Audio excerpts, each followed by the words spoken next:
tunahitaji jitihada. Tunasema ndoa ni sawa na mmea. Jamani, Bwana Yesu asifiwe sana.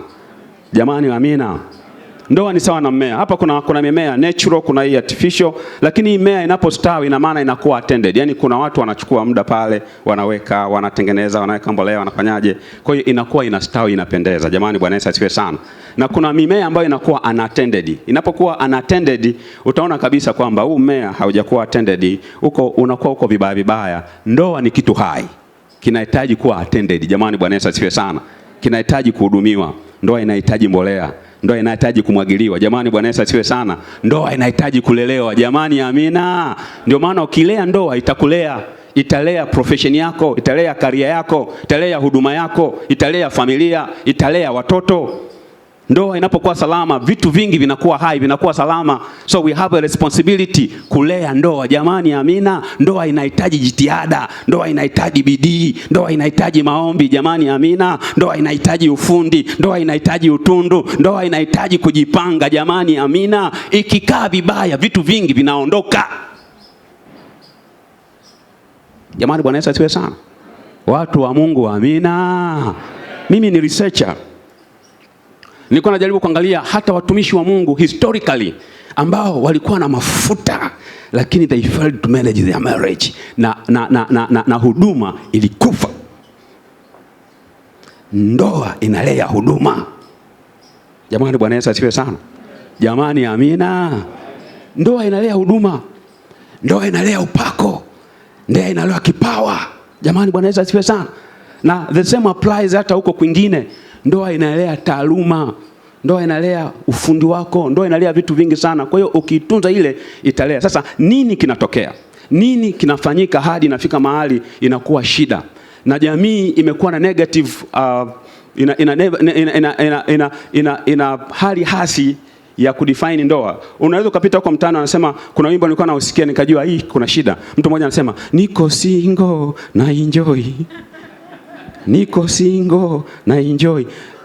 What's the message behind? What's the philosophy behind that song? Jamani, sawa sawa ana send message kwamba walioko hawa enjoy na therefore anawapromote vijana wasihangaike kuingia huko kwa sababu hawata enjoy. Sasa hiyo ni wimbo, unaweza kuona tu kama wimbo, lakini kwa sisi scholars tunajua kwamba there is something. Idea are propagated in the society through arts. Jamani, sawa sawa Mawazo huwa yanapandikizwa, yanawezeshwa, yanakuwa facilitated na arts. Kwa hiyo hizo arts pia zinatumiwa na adui kuonyesha kwamba ndoa sio kitu kizuri. Wakati Biblia theology, neno la Mungu linasema ndoa ni kitu kizuri kwa sababu kinafundisha mambo ya kiungu. Jamani, Bwana Yesu asifiwe sana. Watu wa Mungu, Bwana Yesu asifiwe. Kwa hiyo tunahitaji kuwa makini sana, na kwa maana hiyo sasa tuangalie hizo mbinu ambazo nyingine ni za adui lakini nyingine ni maarifa, na tunaangalia pande zote mbili, adui na maarifa, kwa nini mambo yanakuwa hayo. Jamani, Bwana Yesu asifiwe sana. Bwana Yesu asifiwe. Watu wa Mungu, Bwana Yesu asifiwe. Ndoa inalea vitu vingi. Jamani, Bwana Yesu asifiwe sana. Sasa tuna dakika ngapi hapa? Ni muombe mke wangu atakuja kuendelea na kipengele cha why do we get there. Kwa nini tunafika huko kwenye vurugu? Unamwona mwenzako ambaye zamani ulikuwa unasema my honey, tukutana na watu wengine wanasema kwamba nguruwe langu liko huko ndani. Unafikiri nguruwe, kumbe ni mtu wake. Sasa nini kimefikia mtu aliyekuwa anaitwa honey, alafu anakuja anaanza kuitwa kitu fulani, anaitwa kituko? What has happened? Nini kimetokea pale? Jamani, Bwana Yesu asifiwe sana. Watu wa Mungu, amina. Jamani, amina. Ngoja basi apite hapo mara moja, alafu nitarudi, alafu tutarudi tena, alafu tutarudi, alafu tutamalizia. Karibu Betty. Makofi kwa mwalimu.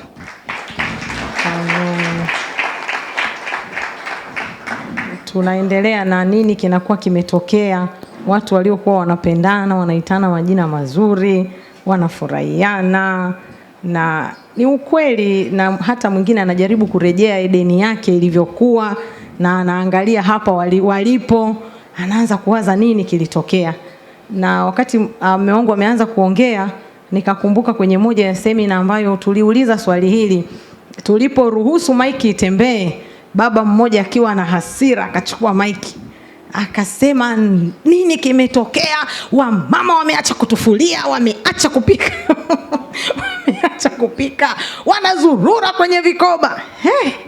Baba yule alikasirika, yani akasema, sasa nikagundua, siku nyingine kabla ya kutembeza maiki ngoja niseme ya kwangu. Jamani, Bwana asifiwe sana. Jamani, Bwana asifiwe. Maana unaweza ukatolewa na mwalimu kwenye mstari, nini kinatokea? Na ni kweli kabisa, kwa sababu tunapoongea baadaye nitatoa pia muda tutajadiliana. Ni ukweli kabisa, ndoa ni kitu kizuri, ndoa ni zawadi, kwa sababu hata unapoiangalia namna ilivyoanza, namna ambavyo ilikuwa kila mmoja anamtamani mwenzake, anamtafuta mwenzake, anatamani kuwa na wakati mwingi na mwenzake, utagundua kabisa kilikuwa ni kitu kizuri. Nikakumbuka wakati miaka ile 25 iliyopita, wakati mtumishi wa Bwana mchungaji Isaac wakati ananichumbia, kipindi hicho ameenda shule. Sasa alikuwa anasoma Afrika Kusini. Akiwa kule alikuwa anaandika barua, kipindi hicho sasa simu hatuna. Kwa hiyo barua peji 4 kama vile CRA, jamani wanafunzi wa chuo cha Biblia.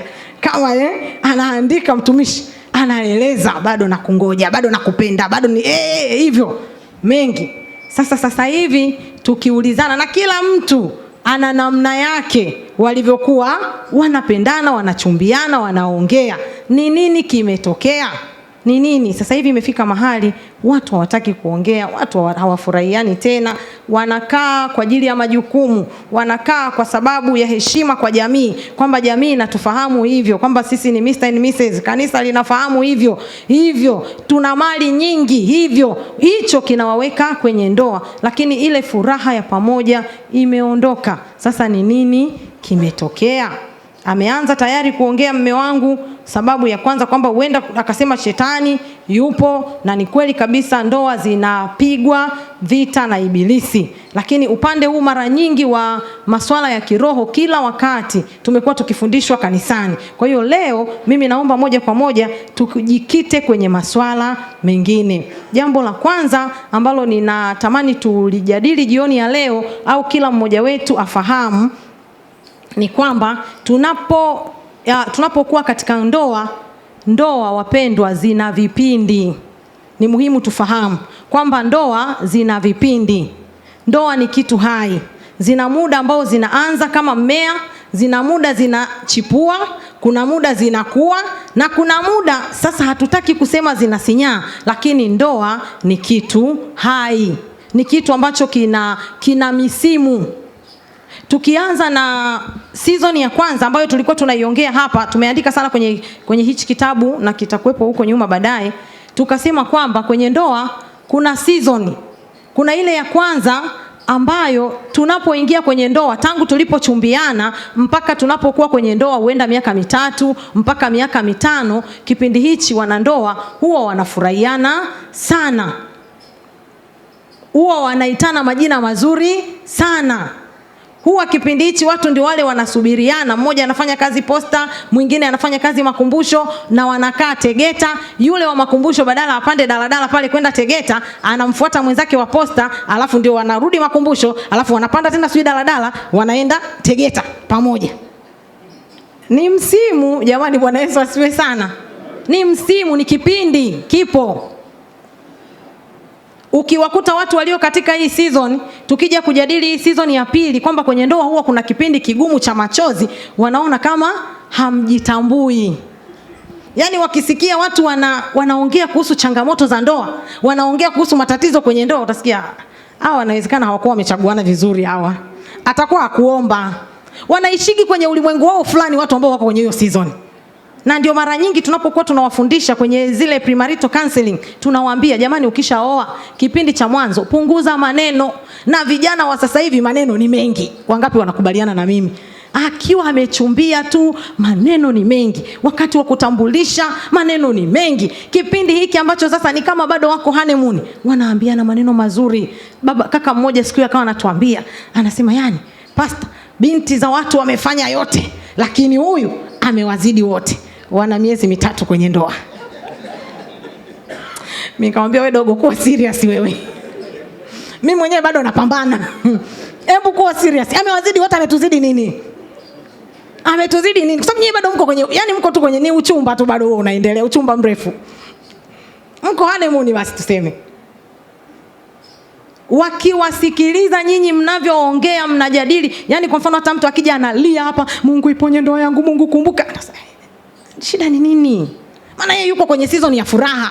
Ndio hichi kipindi watu wanavaa sare pamoja, watu wanatumiana message. Wapendwa wanaokuwa kwenye hii season ya kwanza, unaweza ukaenda nyumbani kwao wakakusengenya umekaa hapo hapo. Jamani Bwana asifiwe. Utasikia huyu vipi hatoki? Wanatuma message, wewe unaona tu mtu anacheka, moja anacheka. Na sasa hivi ubaya ni kwamba tukishika simu, mgeni kashika simu, mama mwenye nyumba kashika simu, baba kashika simu, kumbe wanaweza kukusengenya hapo hapo. Atatoka saa ngapi? Wewe unacheka unafikiri mnacheka vizuri wote pamoja, kumbe wanakucheka utatoka saa ngapi?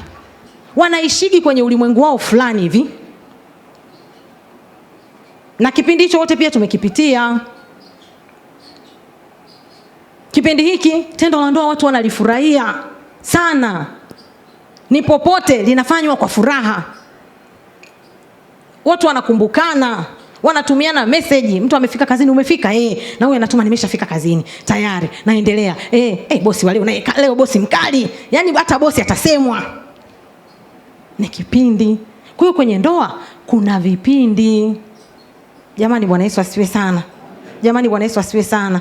Wale wa miaka ya nyuma mlikuwa mnavaa na sare. Jamani Bwana asifiwe. Enzi hizo sare za vitenge jamani Bwana. Kwani hamjavaa jamani mashati ya vitenge?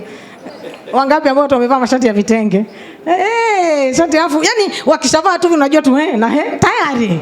Ni kipindi. Na hata sisi kabla hatujaolewa yani ulikuwa unatamani ukiona watu wamevaa tu sare unasema na mimi nikiolewa lazima tushone shati la kitenge na mume wangu. Ilikuwa ni kipindi. Ni halisi. Na ni kizuri hicho kipindi. Na watu wanapokuwa kwenye hicho kipindi tunawatia moyo kukifurahia, lakini kupunguza maneno. Jamani Bwana Yesu asifiwe sana. Kwa sababu wengi ninawaona hapa tayari ni watu wazima, tuwasaidie. Mtu anapokuja kufundishwa na wewe mwambie hiki kipindi wote tumepita. Punguza maneno, maneno yasiwe mengi. Asali wangu huyu, chocolate yangu hii, kapeti langu limefanyeje? Yani maneno. Alafu watu wazima wamekaa pale wanawatazama. Ni vizuri wafurahie kipindi, lakini hekima iwepo. Wale wa miaka 5 chini ya ndoa mpo hapa, Bwana asifiwe. Hakuna afadhali. Asante mwanangu, Mungu akubariki. Ni kipindi kizuri, ni kipindi cha kufurahiana, ni kipindi tunajijenga, lakini tupunguze. Ambianeni sana mnapokuwa pamoja, lakini sio kwa watu wengi kwenye media na nini. Hicho kitu ni vizuri kujicontrol. Jamani Bwana Yesu asifiwe sana. Lakini tuna kipindi cha pili ambacho ndoa zinapita. Nitaongea kwa haraka kwa sababu mambo yote kwenye hivyo vipindi yako kwenye kitabu. Kuna kipindi sasa cha pili ambacho ndicho hichi sasa unakuta wengi tunapitia sasa hivi, na wengine waliofanikiwa wamehama kwa ushindi. Jamani Bwana Yesu asifiwe sana. Kipindi ambacho sasa mtu amejua uhalisia wa mwenzake. Tumeandika huko kwenye kitabu ni crying season. Kipindi ambacho machozi yanakuwa ni mengi kwa sababu umejua uhalisia wa huyo mtu unayeishi naye. Mtu anaweza akafeki tabia kwa miezi kadhaa au kwa mwaka labda, lakini kuna muda ukifika anaanza tu, kama ni mkali ni mkali, ni mkorofi, ana majibu makavu hivyo yani ile ukimwaga mboga na mwaga chakula na nini ugali hivyo. Lugha ngumu tu hapo. Ndio hichi kipindi wenyewe watoto wa mjini wanasema watu wanapauana. Yani huyu akisema hivi naye anampausha mwenzake. Ni makavu tu live. Jamani Bwana Yesu asifiwe sana. Kunapungua ile hali ya kustahiana. Kunapungua ile hali. Sasa huu tunaoongea ni uhalisia. Jamani hapa tunapoongea hapa kwanza tuweke Biblia pembeni, tuongee uhalisia maana tuko kwenye ndoa. Watakatifu Bwana asifiwe sana. Alafu baadaye tutaendelea. Kwa nini? Kwa sababu mtu amefika mahali amemjua mwenzake vizuri. Na wakati mwingine shida inaingia amemzoea. Kwa hiyo kitendo cha kumzoea anamuona huyu yupo. Atarudi. Kama ni mama ataenda kazini atarudi. Mbaba naye hivyo hivyo ataenda atarudi. Kwa hiyo watu wamefika mahali wamezoeana. Na hiki kipindi kina uzuri lakini kina ubaya. Wakati mwingine watu ndoa zinavunjika kwenye hichi kipindi. Na majuto mengi yanatokea kwenye hichi kipindi cha pili cha mtu baada ya kumjua mwenzake vizuri tabia. Kipindi cha uchumba huwezi kumjua mtu, huwezi kusema mtu anamjua mtu kwa sababu mnakutana mara chache, mnaongea mara chache na kila mtu analinda mdomo wake. Lakini sasa mmekaa miaka 3, miaka 4, mtu anaanza kuonyesha uhalisia wake. Sasa ni muhimu kufahamu pia kwenye ndoa kuna vipindi.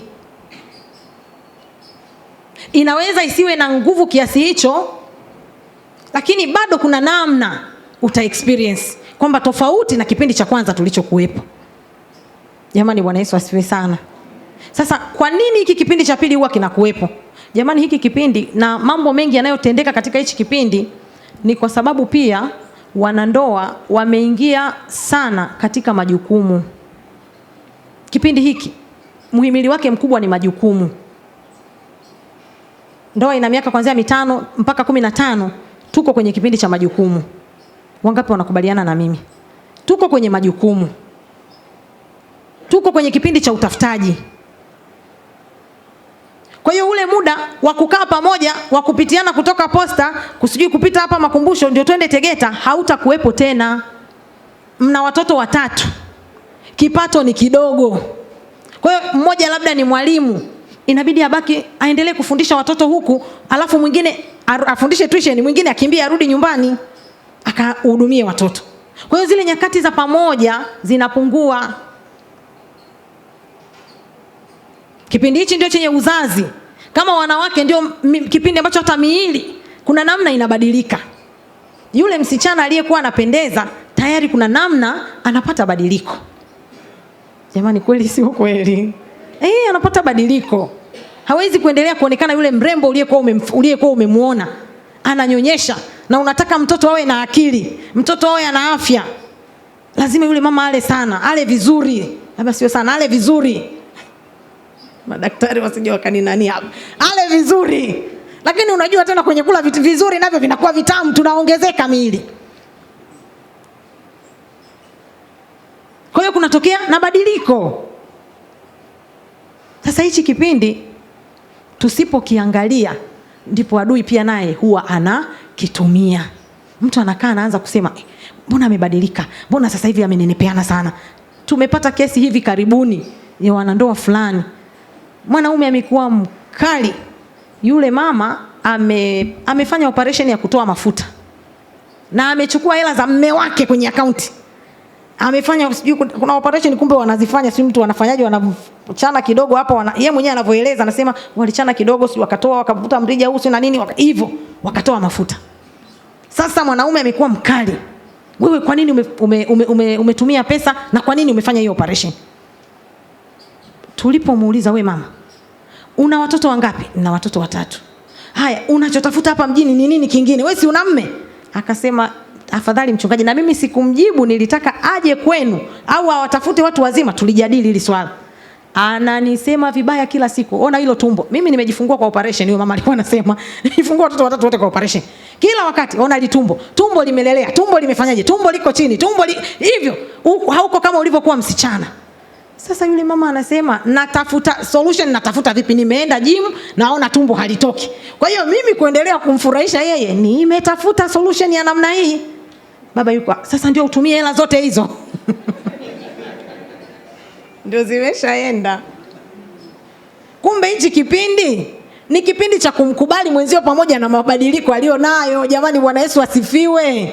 Jamani, Bwana Yesu asifiwe. Amekuletea watu 3, 4 duniani. Unategemea endelee kuwa kama vile alivyokuwa msichana? Sio kweli.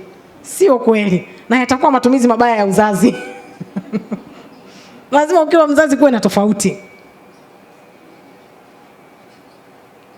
Kwa hiyo ni kipindi ambacho kunakuwa na mabadiliko. Sasa kwenye hiki kipindi wakati mwingine shetani anakitumia vibaya, lakini tunatakiwa kufahamu kwamba ni kipindi, na tukivuka salama kwenye hiki kipindi, kila mmoja amemjua mwenzake. Yaani inafika mahali hata akitokea ukimwona tu yuko hivyo, unajua tu hapa leo huko alikotoka huko sio salama.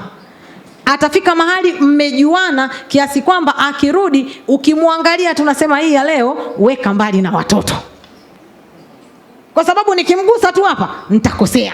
Kwa hiyo nimeshamjua, natakiwa kumuacha kwa sasa. Jamani, Bwana Yesu asifiwe sana. Ina maana tumevuka sasa. Tukishajuana, tumechekecha, unajua kabisa kwamba kuna maeneo huyu ukimgusa huwa ana react hivi, kuna maeneo haya sitakiwi kumgusa, unamuacha. Unahamia kipindi cha 3 ambacho tunaita ni kipindi cha peace season au kipindi cha amani, kipindi cha utulivu. Jamani, Bwana Yesu asifiwe sana. Wapendwa, Bwana asifiwe. Kwa hiyo kipindi korofi ni hiki cha pili, lakini shida yake ni kwamba kina majukumu mengi. Kwa hiyo ule muda watu kufurahiana unakuwa umepungua, kuwa pamoja una majukumu ni mengi. Kipindi hiki hata tendo la ndoa huwa linafanyika kimajukumu zaidi. Watoto ni wadogo, kuna kingine kananyonya. Kwa hiyo ni wale wanategeana tu, vipi kalala, shuka, inabidi washuke chini waendelee. Ni kipindi, lakini kitakuja kipindi kizuri, dada yule ananyonyesha pale, naona anajifurahia. Lakini kutakuja kipindi cha tatu ambacho ni kipindi cha utulivu. Jamani, Bwana Yesu asifiwe sana. Na ninamwamini Mungu kwamba tukivuka salama kwenye hiki kipindi cha pili, tunaingia kipindi cha tatu. Na kusema ukweli, hatukutegemei kusikia umeingia kwenye kipindi cha tatu cha ndoa alafu unavunja ndoa. Hapana. Watu wanapoanza mwaka wa 20 wa ndoa au mwaka wa 16 wa ndoa, hatutegemei anasema kwamba nataka kuvunja ndoa. Tunaamini umefika mahali umechekecha mpaka ukasema nitaendelea na huyu. Umejua mipaka ya kwamba huku kuna maeneo hapa hapatakiwi kuguswa, hapa natakiwa kwenda naye hivi. Na mara nyingi huwa hatupendi kuwatia moyo watu hata kama mtu hajaokoka kuachana katika hichi kipindi, kwa sababu kama mmevuka cha kwanza na cha pili, nini sasa usichokijua? Utamwacha huyu hapa, utaoa mwingine, lakini mbele ya safari mtarudi tena kwenye kile kipindi cha pili, lazima mtakipitia. Kwa hiyo kama mmesha maliza kipindi hiki cha pili, mmeingia kipindi cha tatu, mnatakiwa kuendelea. Hiki kipindi ni kipindi cha amani. Zile tabia sasa za kwanza zinaanza kurudi. Lakini sasa tofauti ya upendo ule wa kwanza na upendo huu wa sasa, upendo huu wa pili ni ule upendo ambao ni agape love, imetawala. Yaani ule upendo wa kimungu unakuwa umetawala zaidi, kwa sababu nimeshamjua, pamoja na hivi alivyo bado nimemchagua yeye. Jamani, Bwana Yesu asifiwe sana. Jamani, Bwana Yesu asifiwe sana. Pamoja na hiki ninachokijua kuhusu yeye, ninaendelea kumuombea kwamba Mungu msaidie, endelea kumtengeneza, lakini siko tayari kuanza mahusiano mengine. Na ninaamini wengi ndio kipindi ambacho pia tupo hapa, kwamba pamoja na nyakati, pamoja na kujua, lakini kwa sasa ninaona salama kuendelea na huyu. Nitaendelea kumuombea. Na anapokuwepo muombe maneno mazuri, maana maneno mazuri yanajenga. Jamani, Bwana Yesu asifiwe sana. Jamani, Bwana asifiwe. Mwenzio anapokuwepo, umeamka ni usiku, naomba usianze kukemea tabia mbaya za mwenzako usiku akiwa amelala. Muombe maneno mazuri. Pia Mungu nakushukuru. Asante. Kuna vitu anavyofanya ambavyo bado na wewe unaguswa navyo. Asante kwa ajili ya huyu mama. Asante kwa ajili ya huyu baba. Asante. Kuna wababa wanakimbia nyumba, huyu mume wangu analipa ada za watoto. Mungu ninakushukuru. Wamama, Bwana asifiwe sana. Asante. Tumepanga kwenye nyumba, analipa hata kodi ya nyumba. Mungu ninakushukuru kwa huyu baba. Ninakushukuru.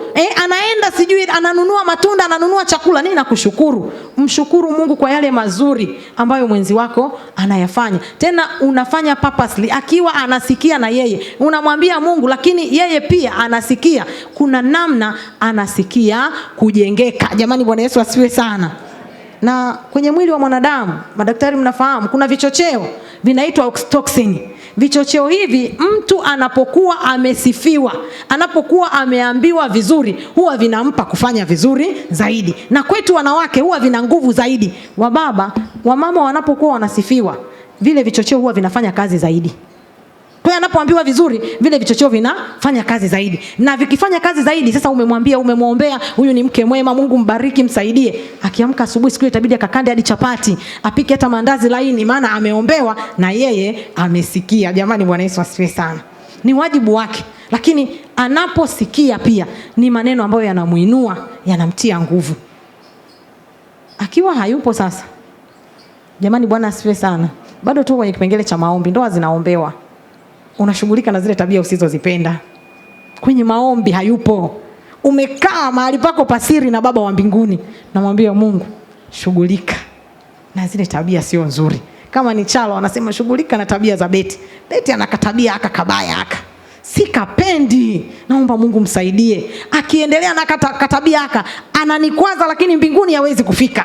Anamweleza Baba wa mbinguni, lakini ndani yake hawezi kuwaza kwamba ni muache. Ananiombea, maana tumeshaingia kwenye season ambayo sasa hivi sisi tunatakiwa kuwa pia walezi wa ndoa zingine. Jamani, Bwana Yesu asifiwe sana. Jamani, Bwana Yesu asifiwe sana.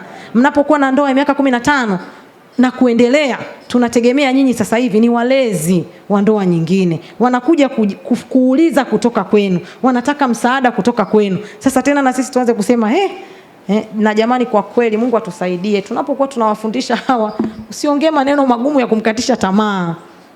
Mtu anasema tukiwaangalia waliopo kwenye ndoa, anasema nikiwaza naona tu bado niendelee kuwepo kwanza, maana hata lugha zao zinakatisha tamaa. Tusiwakatishe tamaa, mwacha aende akajionee mwenyewe.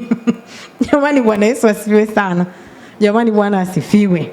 Kwa hiyo kwenye ndoa kuna hicho kipindi cha 3 ambacho tunaamini ni kipindi cha utulivu. Tunaamini kwamba Mungu anakuwa ameanza kubariki, hata watoto wanakuwa wameshaanza kukua, hawapo pia kwenye ile nafasi ya tegemezi sana. Kama Mungu amewasaidia mmezaa vizuri kipindi cha miaka tangu mlipooana mpaka miaka 18, 15 mpaka 20, hapo watoto angalau wanakuwa wanajitegemea. Jamani, Bwana asifiwe sana. Jamani, Bwana asifiwe. Tunakuwa hatuna yule mdogo sana. Japokuwa Pastor Chalo na Betty wana mtoto mdogo ana miaka 2. Jamani, Bwana ndoa anaheshimiwa na watu wote.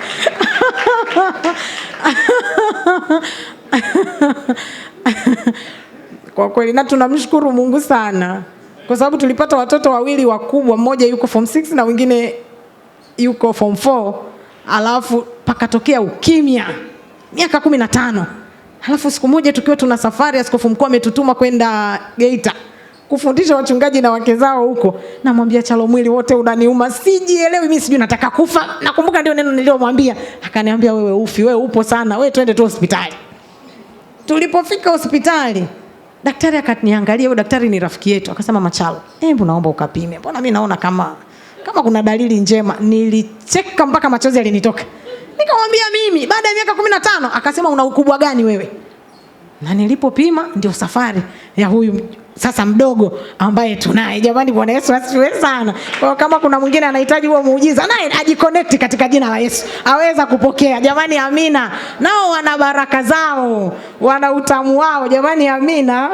Sasa hivi kuna mtu nyumbani anatushughulisha, tunatoka kwa kuvizia. Maana akisikia tu gari imewasha, baba enda. Kwa hiyo sasa hivi na sisi tumerudi tena kule. Lakini Mungu ni mwema. Jamani, Bwana Mungu ni mwema. Jamani, Bwana Yesu asifiwe sana. Lakini kimsingi, kiuhalisia, hichi kipindi unajikuta kwamba watoto wale wadogo sana wanakuwa, hata sisi naamini bado atakuwa tayari saizi ana miaka 2, Bwana hata hivyo ameshatusaidia. Jamani, Bwana Yesu asifiwe sana. Kwa hiyo hichi kipindi kunakuwa na kautulivu. Hata mkiwaambia watoto msitusumbue, tumepumzika, wanaelewa kipindi cha 3. Maana wana akili ya kuelewa kwamba baba na mama wamepumzika. Nacho ni kipindi. Jamani, Bwana Yesu asifiwe sana. Lakini pia kuna baraka za Mungu zinakuwa zimeanza. Ile haso ya mwanzo na hii kidogo vinakuwa vimepungua. Hiki ni kipindi. Alafu kuna kipindi cha mwisho. Mambo mengi hivyo vipindi tumeandika kwenye kitabu, lakini kuna kipindi cha mwisho ambacho ni kipindi sasa cha utu uzima, ambacho tunawaona babu zetu, bibi zetu na watu wengine wazima ambao huenda mko hapa, kipindi ambacho tunakwenda kwa pamoja mpaka kama hakutatokea lingine lolote katika hivi vipindi vilivyopita, basi tunakwenda kwenye kipindi ambacho ni cha lala salama na kuachana kwa amani katika huu ulimwengu wa macho. Jamani, Bwana Yesu asifiwe sana. Nacho ni kipindi ambacho, hiki kipindi nacho kina tabia zake tumeandika kwenye hichi kitabu, lakini kwao kwenye hichi kipindi kipaumbele kikubwa sana huwa ni wajukuu. Wanapenda sana kusikia wajukuu. Hata wakikupigia simu haulizi wewe unaendeleaje, anasema wajukuu wangu wanaendeleaje. Furaha ya hichi kipindi huwa ni wajukuu zaidi. Jamani, Bwana Yesu asifiwe. Baba na mama kipindi hichi wanaishi kama ndugu, wanakuwa kama kaka na dada. Nacho ni kipindi. Sasa naomba moja kwa moja nikimbie.